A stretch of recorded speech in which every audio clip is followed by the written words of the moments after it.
And yes, I always seem to have a problem with this. Yeah, here it is.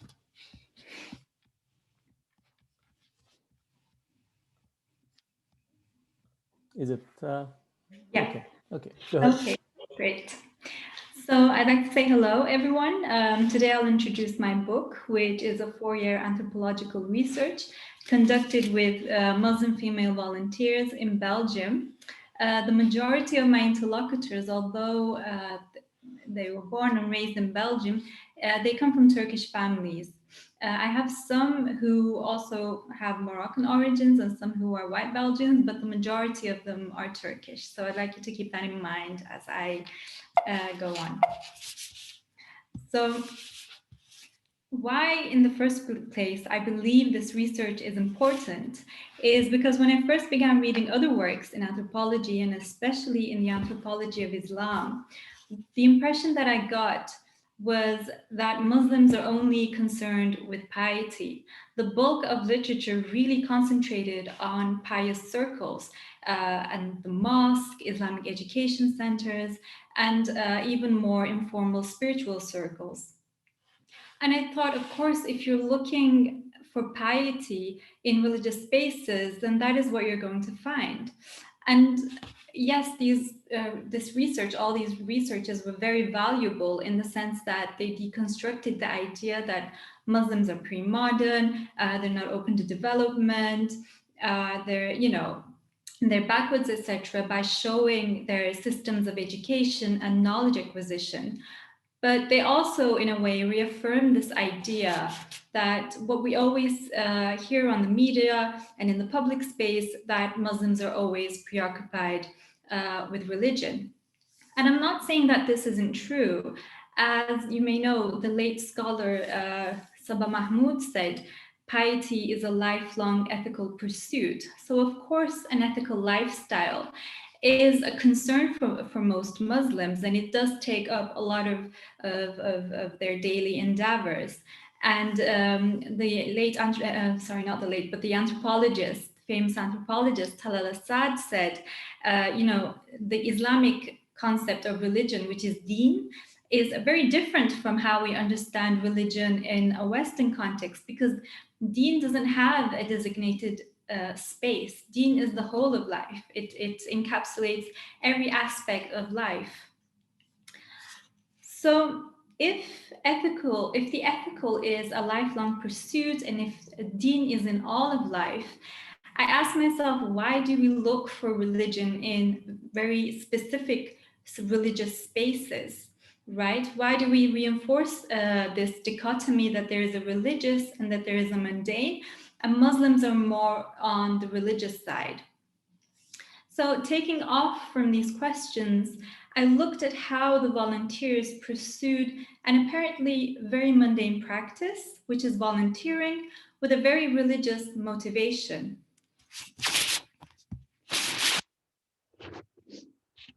And I explored how piety was pursued through volunteering, and how this was in conversation with how my interlocutors understood their society.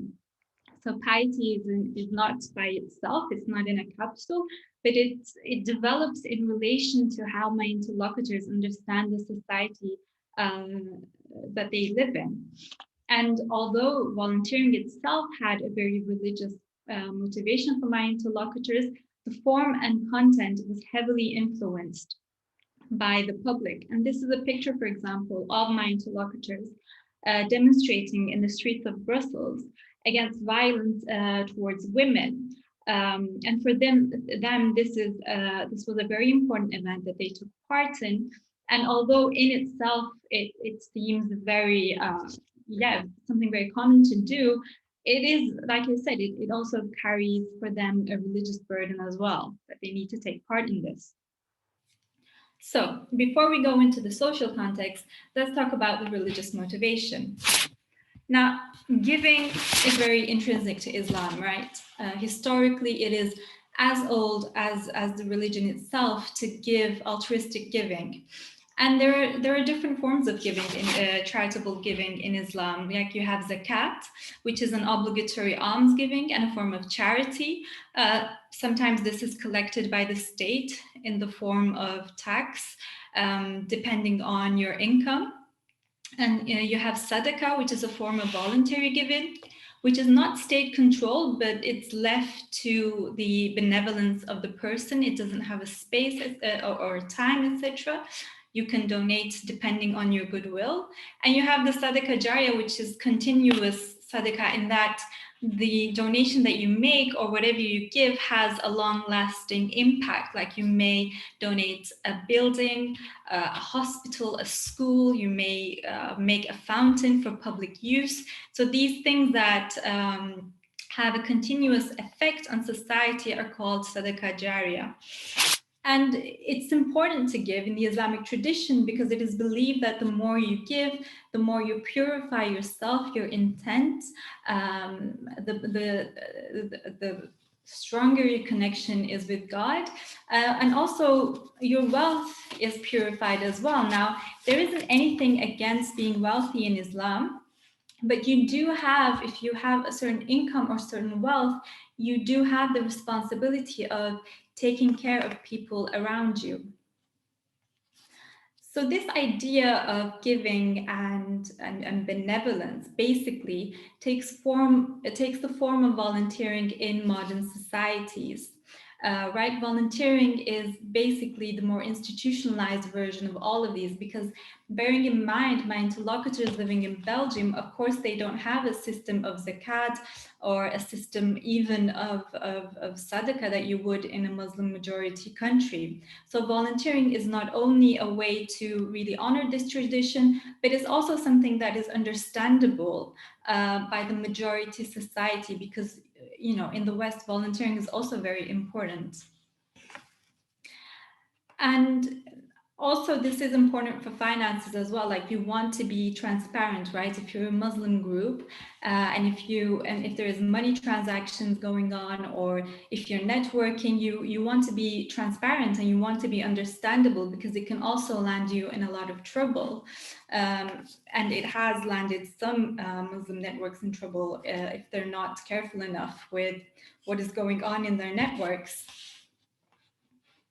So, like I said, what appears to be very Islamic is also very pro-social and is part of society as well. But my interlocutor's way of volunteering is quite different from how we understand volunteering in liberal society. So modern volunteering, like contemporary volunteering, when we talk about it in a very general sense, it is very organized. You have a purpose, you have a cause, and you have people going in and out of these volunteering spaces who try to get the job done, try to get the project done. It's also very individualistic. The person themselves may aim for some kind of personal epiphany or development, but really the aim is, it's very organized, and the aim is to get the job done. And this is in a very generalistic sense. And there are also Islamically inspired networks and humanitarian groups who work in the same way as well. They're very liberal when you look at them. There is a project, and the aim is to get that project done, and everyone works towards that project. And what also is very common is that volunteering has a designated time frame, right? You do it after work, after school, you do it when you have time, you take time to volunteer. It's very different from your other daily activities. However, from my interlocutors, volunteering is not so straightforward or unidirectional. And it involves a lot of layers of commitment for both their self-fashioning and for the betterment of the outside world. And for them, volunteering is in every aspect, in every detail of their life. They have this consciousness that in every step they take, they need to work towards social betterment. Each and every one of their social relationships are designed with this consciousness that what they're doing is a part of their volunteering. Now, you may say it's quite common in Islam to even think of a small gift or a smile or whatever as a form of sadaqah, and that is true. Even the smallest goodness is seen as benevolence in Islam. However, what I'm talking about with my interlocutors is not a spontaneous act of goodness. It often requires a lot of thinking and deliberation on their part in how to really design their relationships with society and how they should design their approach to calculate their approach to other people. So it's very carefully deliberated, and nothing is that spontaneous. And this rests on the idea of care and giving care to other people. And the volunteer must adopt an attitude of constant care, which, like I said, really requires deliberation, but also, more importantly, action. And we will go into the kind of things they do.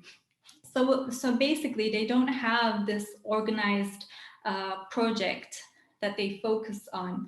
It's very, it has a very vast meaning. And sometimes when I talk about my research to third parties, they're very confused and they're like, but what do they do exactly? And I say, that's the whole point. I understand that you're confused because on the one hand, they do a lot of things. They have a lot of events and activities and a lot of things they do. But on the other hand, nothing is that organized as you would find in other associations in society. And these caregiving relationships, like I said, really come down to how my interlocutors understand piety, because they do not believe that religion is only about being responsible of yourself. It is also about being responsible towards others.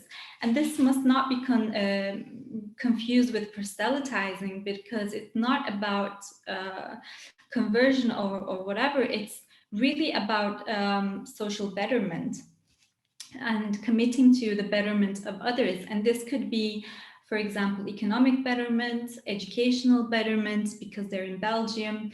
And often one of the problems that arises is the educational problems of minority children and youth. So this can become one cause. And just basically the general betterment of society and their community.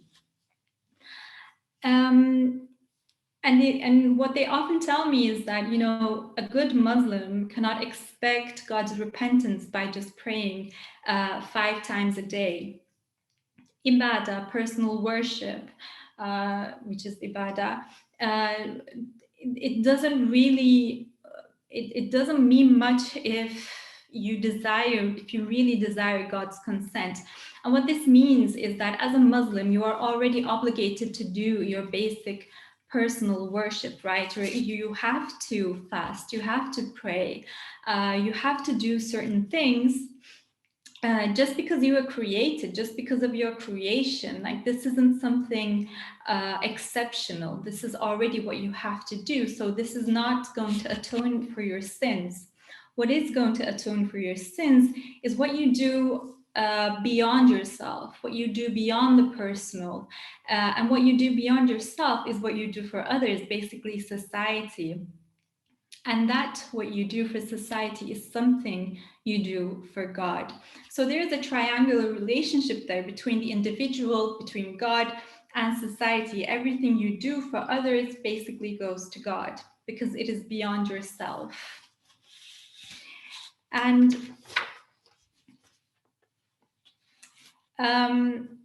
so both these entities complement each other. You have the ibadah, the personal worship, and you also have your volunteering, which is the extra that you do. And these really need to go hand in hand together. But is the concern here only religious? So we've been talking about the religious motivation behind volunteering. But of course, this isn't the only thing that determines what they do and how they do it. often when I talk to my interlocutors, they talk about being proper Muslims. They're like, Merve, you have to be a proper Muslim, and volunteering is the way to be a proper Muslim. And they talk about properness as something different from being a good, pious, or devout Muslim. And the notion of the good Muslim has, in fact, been quite criticized by scholars because it creates a binary of the good, acceptable Muslim as opposed to the bad, unruly Muslim.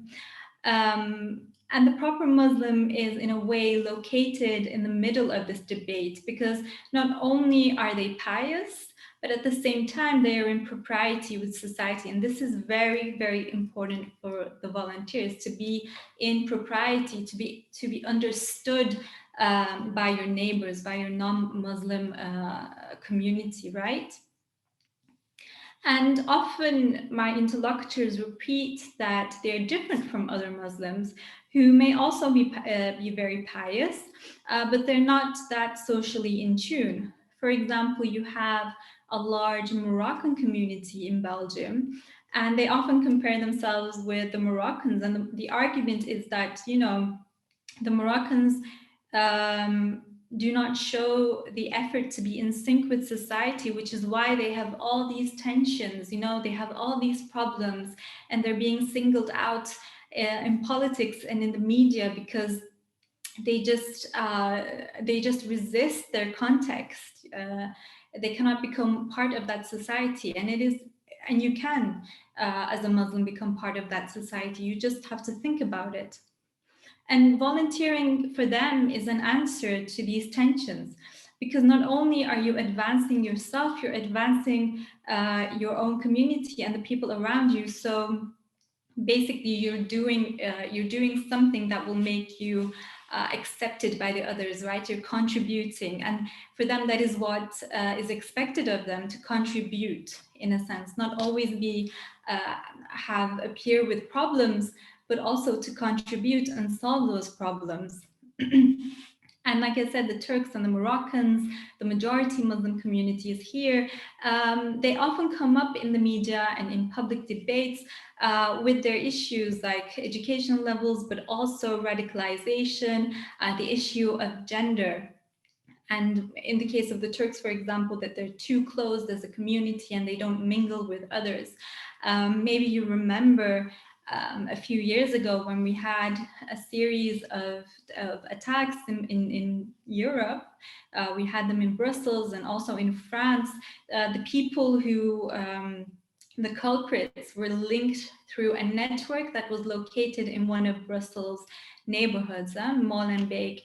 And at once you had all the global cameras turned towards Molenbeek, this neighborhood in Brussels, and a huge question mark, like, what is going on here? And it's a more minority populated neighborhood. And everyone was asking, what is going on in this neighborhood? Like, why don't Muslims own up to their problems? And is this a ghetto, etc.? And during that time, my interlocutors, who are majority Turkish Belgians, started talking about countering violent extremism, and they developed CVE projects. But that was interesting because Turks were not a part of this debate of radicalization. And because there was such little communication between the Turks and the Moroccans, although my interlocutors developed these projects, they didn't have the means to implement them. And after later, with discussions with other colleagues, I found out that this wasn't only a problem concerning the Turks, but other Muslim groups too, who had committed to CVE, that these projects were a fluke, like they didn't become anything at all. But my interlocutors also focus on other problems too, and they are successful to a certain extent in addressing certain issues that are linked to the community, like women, minority women and their introduction to society, if they're not very, social, etc., or tutoring youngsters.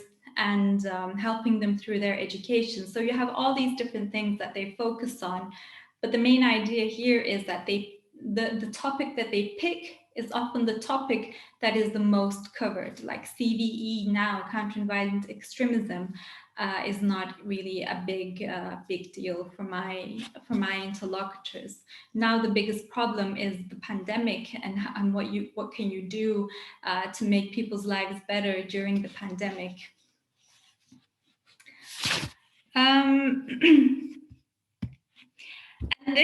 And this idea of picking topics, hot topics, and engaging with them through volunteering, like I said, for them, it has a very tangible theological underpinning, like the way that they read religious texts, discuss them, engage with them, is through this perception of volunteering. And I have to say, yes, most of what they read have a more Sufi-oriented understanding of Islam, but still it is read through this modern lens, and like, how can we talk about this and this and this religious issue through volunteering and through our society, basically.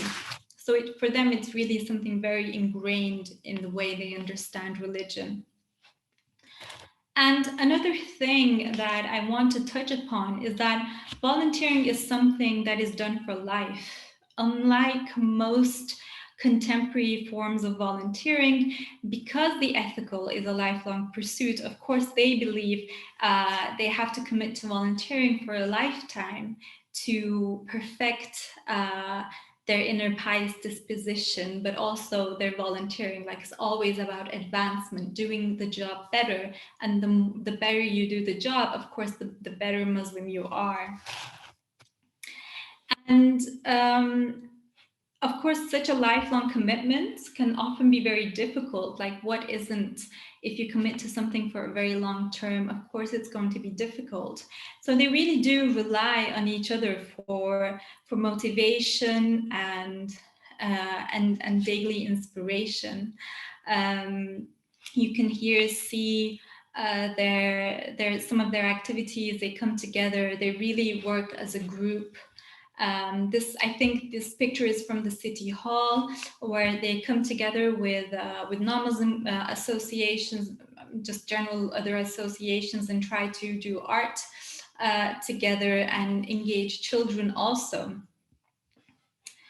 But what I found very important with this idea of community, that they're a very tight-knit community, trying to really support each other, brought me to the bulk of literature that I read in the anthropology of Islam, which is often focused on individualization and the individualization of Muslims, right? According to this theory, modern Muslims, especially Muslims in the West, they're really devoted to educating themselves and perfecting their ethical inner dispositions.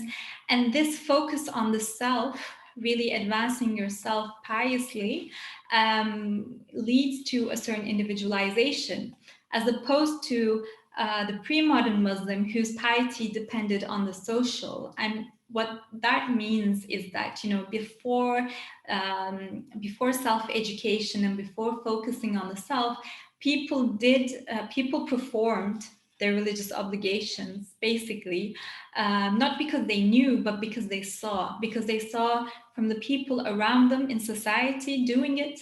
So they followed, and they did it the way their parents did, their neighbors did, their aunts and uncles did, right? It wasn't informed, it was seen and performed.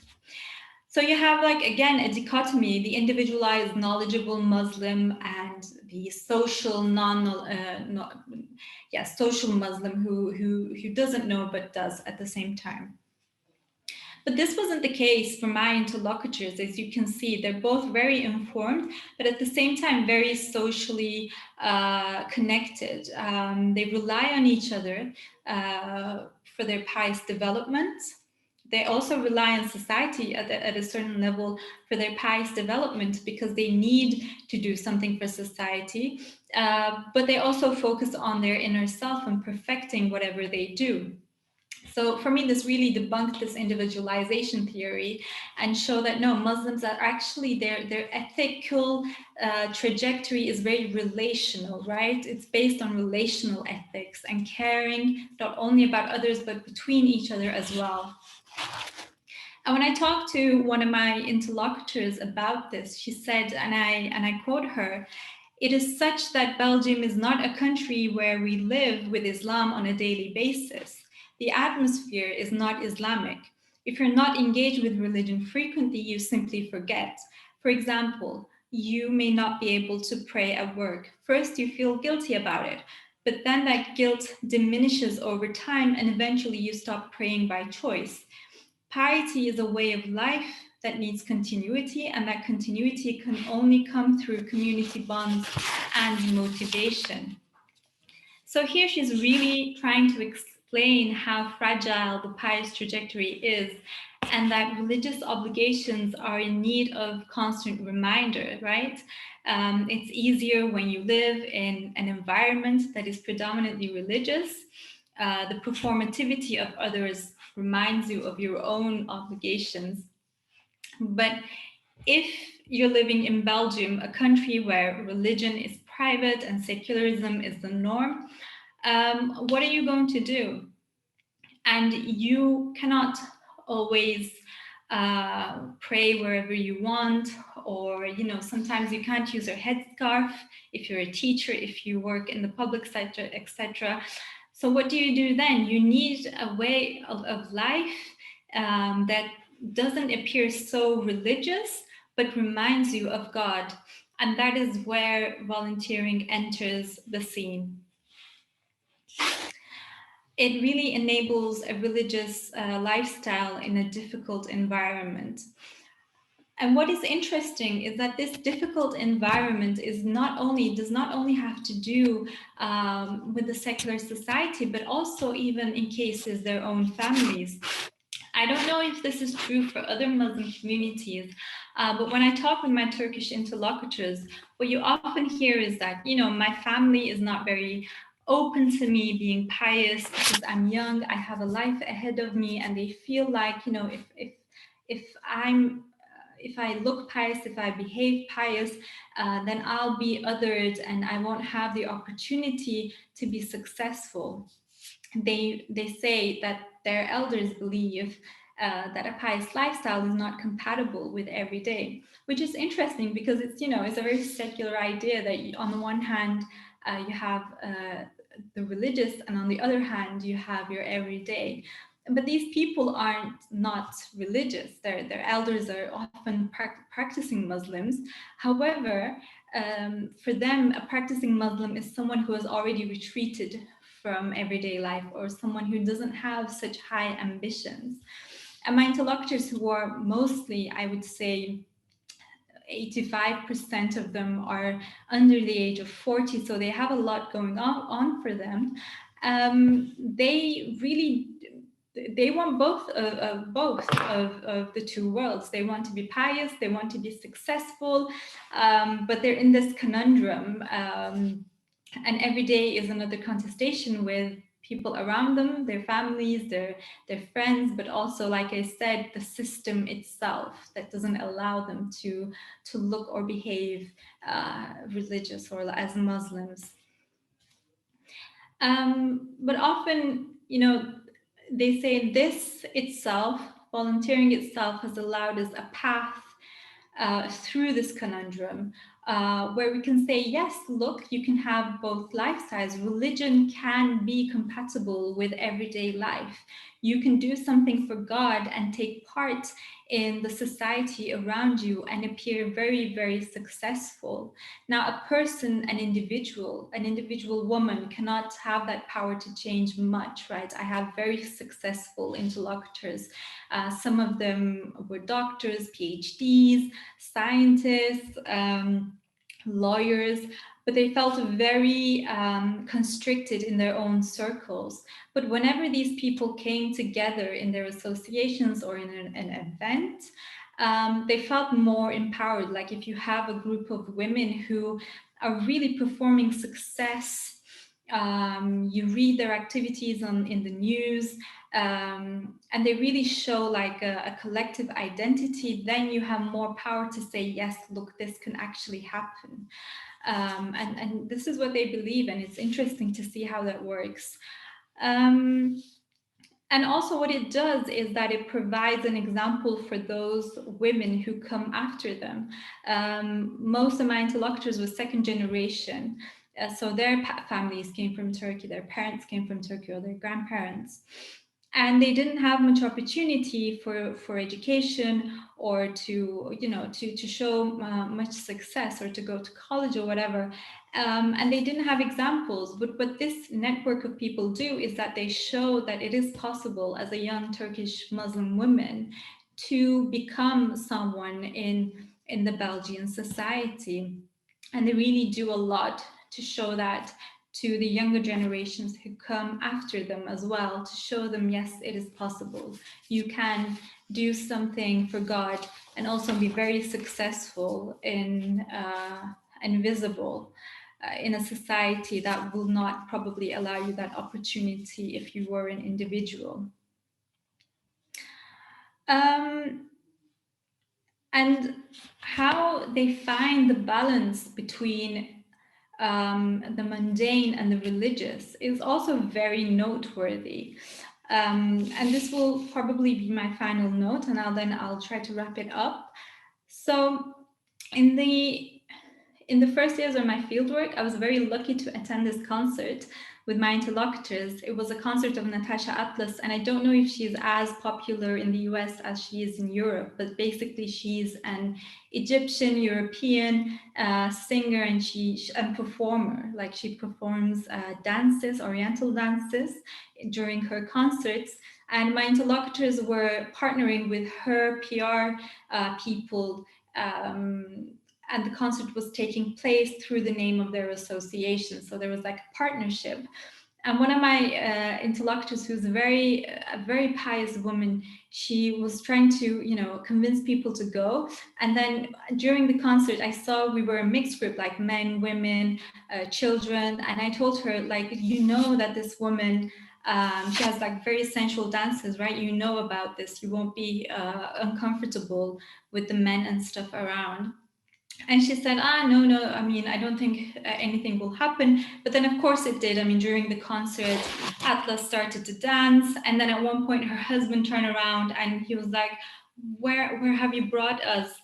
And it was very funny and tragic at the same time. But then when we talked about it later on, I asked her, you know, do you feel bad? Like, do you feel all the effort you put into this was in vain? Because at the end of the day, you know, it was a bit of a haram, yeah, to watch this woman dance in this mixed group. And she told me, I don't think so. I mean, I really don't think about it in that way, because although the outcome was problematic, my intention, my niyyah, was very, very pure. She said, I did it for God's consent.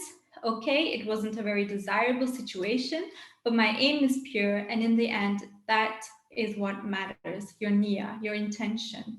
And niyyah is a very important final concept that I will talk about, because niyyah really does bring the mundane and the religious together. And it is how my interlocutors feel comfort in what they do, even if in form and scope it doesn't appear very religious itself.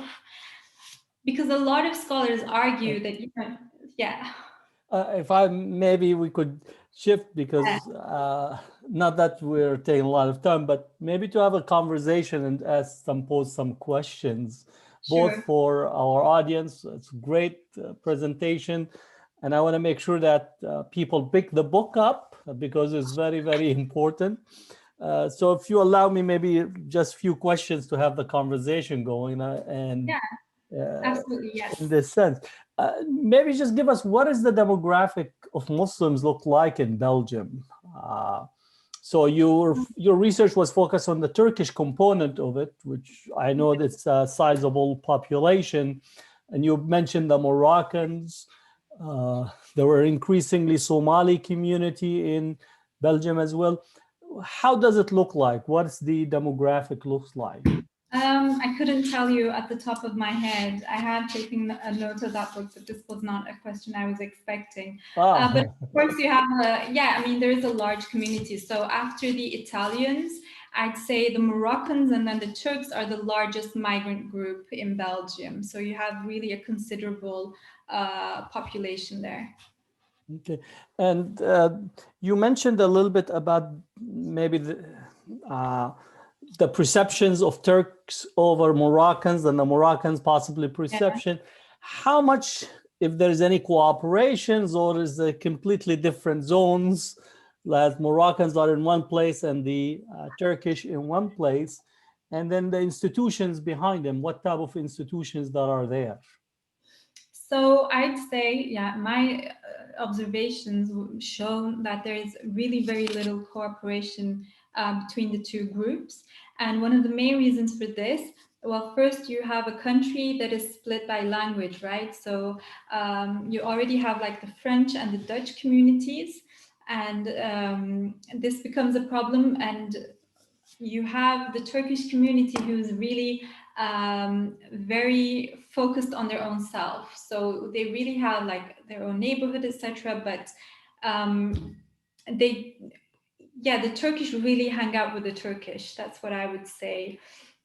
And there is what I've seen, especially with my interlocutors, like they would rather cooperate with other non-Muslim, I don't want to say non-Muslim associations, because then it implies that these people have a religious agenda, but you know what I mean. Like they would rather communicate with other associations before than Moroccan-led associations. So it's interesting to note that there's really a very big discrepancy between the two groups in that sense. Maybe a follow-up question on this.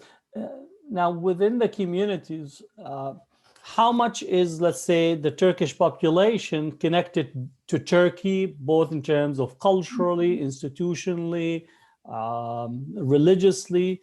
And I know that the Moroccans' relationship, at least in relations to Morocco, is completely different. So from your Turkish interlocutors and the associations that you looked at, how much of that connections is there? You also mentioned that the group that you were dealing with mostly had a Sufi orientation in terms of their volunteering. So how those, relations, continuities that are there? Yeah, so thanks for the question. It's a very interesting question, and there's so much to unpack there because of course, now the Turkish community itself is very divided because of the political dynamics in Turkey, and they're still very much invested in what is going on in Turkey. So the Turks really closely follow the everyday of Turkey more than maybe in Belgium, more than they follow Belgium, which is very different from the Moroccans, because the Moroccans are more invested to wherever they are. And that is also one reason where there's very little communication, like they're very much preoccupied with their home country. I said that my interlocutors have a more pro-Sufi orientation, but that doesn't mean they're Sufi, right? Actually, they also do criticize Sufism in that it is so otherworldly, so spiritual, that it is sometimes out of touch with its own context. And they criticize that because for them, it's all about the context, right? You need to be grounded in what is happening around you. And your religious consciousness also has to take form according to whatever is happening around you. You can't just disconnect. So, I mean, these are some of the dynamics that is going on among the Turkish population. The other question I had about the whole CVE, countering violent extremism, you said it's no longer an issue, that the pandemic is an issue. Does that mean that the focus of the CVE program, is it failing, or it's still there from the government perspective, and then people, because of the pandemic, they just don't have the time to focus on the intrusion that CVE is bringing into their life? The CVE project, I mean, the government, of course, I think at a local level even, they're funding these projects. But what happened was there wasn't any reality on the ground for these projects. Like my interlocutors who are, for them, radicalization is neither here or there. It really isn't a part of, because it isn't a problem that is projected on the Turkish community. And since their links with the Moroccan community is so weak, they developed these projects and then they didn't have an audience. They just had the project itself. So you had like a few scholars talking among themselves, or you had a few youth groups trying to do something. But these youth groups already weren't in risk of radicalizing anyway, right? So when they saw that it didn't come to anything, it just faded away. But there are some who are still insisting on getting European funding for de-radicalization.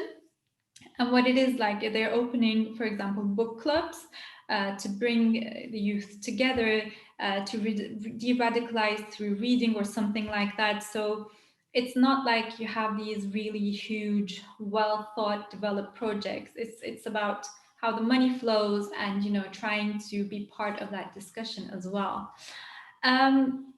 To the second part of your question, the pandemic aspect, that is a bit detached from this, because since everything is now online, these de-radicalization projects are also online. Like they do these book clubs through the web. But the pandemic just opened a new avenue for them to direct their attention and energy towards. If we have time, I'd like to give a small example. Yeah. Like last year, not last year, but the year before, I'm still in 220. Because for me, last year didn't exist. Well, the world stopped in 220. We still have not come back yet. So in 2019, they had this project, the Iftar project, during Ramadan, where Muslim families would invite non-Muslim families and they'd do Iftar together. And they had this list in the association where they paired the two families. And it was very huge. It was on the news and everything. And it was very successful. So this year, last year, it couldn't happen because of the pandemic, obviously. So what they did was they changed the project. They made the food, but they took it to hospitals, to doctors, to caregivers, to the police, people who are in the front lines of the pandemic. And that's how they kind of reformulated that project. So everything they do, like I said, it's very dynamic. It's really rethought, depending on what is the issue of that day. Okay. If anyone has a question from our audience, feel free to write a question and we will make sure to ask it for Dr. Kayikci, if you have it at this point, whether you could put it on the chat or put it in the Q&A.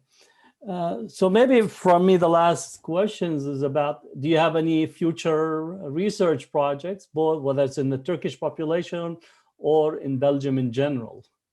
Yes, I do indeed. Now what I'm working on is heritage and Muslim youth groups who are trying to kind of think about their own heritage in Europe through their own perspective. So I had a previous project where I looked at how Islam was represented in European museums. And then through that project, I discovered that actually there are Muslims who are working on the ground in community networks who are kind of trying to think about Muslim heritage, not as, something from a faraway land, but something that is intertwined with Europe and how they're developing new forms of art and culture to address these issues and what this means for them in terms of belonging also to Europe. Great, thank you.